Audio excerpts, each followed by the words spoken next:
but we've been set free to live by the Spirit. Jew and Greek, slave and free, male and female, one. This is the issue Paul directly addresses with the Galatians. The Judaizers want to reconstruct the fence, and Paul says, no, take it down. Could I have the next slide, please? Now, because this is Women in Ministry Sunday and you've invited me to preach, I want us to look specifically at some of the issues that Paul addresses in relationship to women. I'm somewhat inspired by my son, who is a pastor in Sydney, Australia. He just finished seminary, and he was doing an internship in a church. And the last Sunday that he preached there, he preached on women in ministry. He said, in honor of his mother.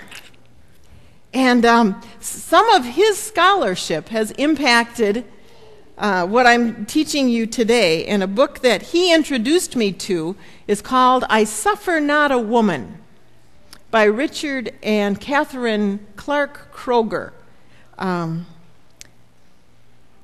It's a great book. I encourage you to look at it. I'll also be using the NRSV translation at times because it differentiates between the Greek word for man and for mankind. Okay, let's go back to our original image of Paul writing and giving instructions to different ways, in different ways depending on the issues of the culture. I want us to travel to Ephesus. Okay, if you see up in Asia, right along the Mediterranean there, you have Ephesus and Miletus. And across the bay there, you have Athens, and then Rome is out that direction. Well, Ephesus is a bridge between the Greek and Roman culture of the Mediterranean there, Athens and Rome, and Asia Minor. And Asia Minor influences include going all the way to the Orient.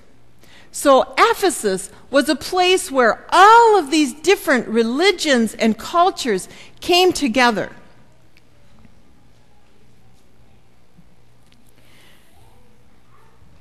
So I want us to see what issues Paul is dealing with here.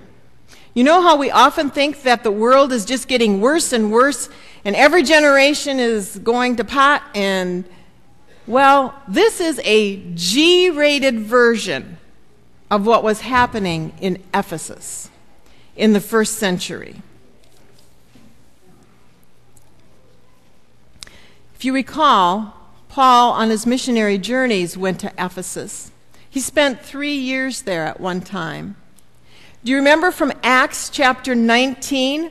One of the things that happened in Ephesus is that many magicians were converted, and they brought their magic books, their sorcery books, and they burned them. And Scripture even refers to how much money these books were worth. So magic was huge in Ephesus. And then do you remember how the silversmith in Ephesus became so angry with Paul because Paul was saying that Diana or Artemis, they were one and the same depending on where you were from, she wasn't the only goddess. Remember? He got this riot going, and it was huge because Paul was preaching against the goddess Diana or Artemis. In many ways, they were like the city of Athens. They loved to argue, and they were rebellious babblers. Sometimes in their writing, they would just throw in a bunch of nonsense syllables to make themselves seem mystic or whatever.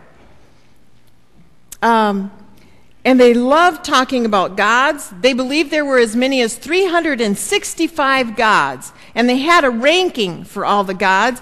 And the God of the Hebrews was somewhere in the middle. He was a craftsman god who had crafted and created the earth. But he was by no means a primary god. The primary religion was built around the mother goddess. And the temple to Diana or Artemis was in Ephesus. Their economy was based on this religion to the mother goddess. Their safety was dependent on the mother goddess because people wouldn't attack the city because from all around that area they came to worship there, and they were protected by the fact that so many people believed and worshiped at this temple. The women were the main priests at the temple and were very much in charge of this mother goddess religion. Let's see. In fact, Diana or Artemis is the god that birthed most of the other gods. Okay. Along with this huge emphasis on the goddesses, of which there were many, there was an emphasis by the Gnostics. Now here the spectrum. Hang with me, guys. I know this is a lot of teaching, but it's mind-opening when we look at this scripture passage. The Gnostics believed that this medium-sized God who'd created the earth was actually evil, because all matter is evil. And so by creating the earth, some of heaven just got wasted and sprinkled down to earth. And they believed that Satan was one of these gods who realized that Adam and Eve were being deceived by this God who had told them not to eat of the tree of knowledge. And so Satan came to enlighten them. And Satan enlightened Eve, and they claimed that Adam had been deceived by God. There's all kinds of interesting Gnostic teachings. Because Gnosticism is somewhat like Christianity. Look at the spectrum you have of Christianity. You have Catholics, you have evangelicals, you have charismatics, you have Pentecostals, you have Mormons who want to claim they're Christians, and Jehovah's Witnesses who don't believe in the deity of Christ and yet say they're Christians. So the spectrum of what people claim to be as Christians is broad. Well, the same was true with these Gnostics.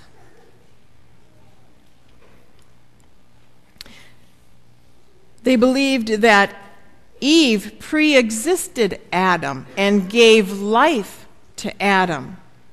Eve is the earthly rendition of the heavenly mother goddess. On the other hand, you have some Gnostics who believed that Jesus came to destroy the works of the female. And according to some Gospels, which the church rejected, it was impossible to get into heaven as a woman. You first had to be made into a man to get into heaven.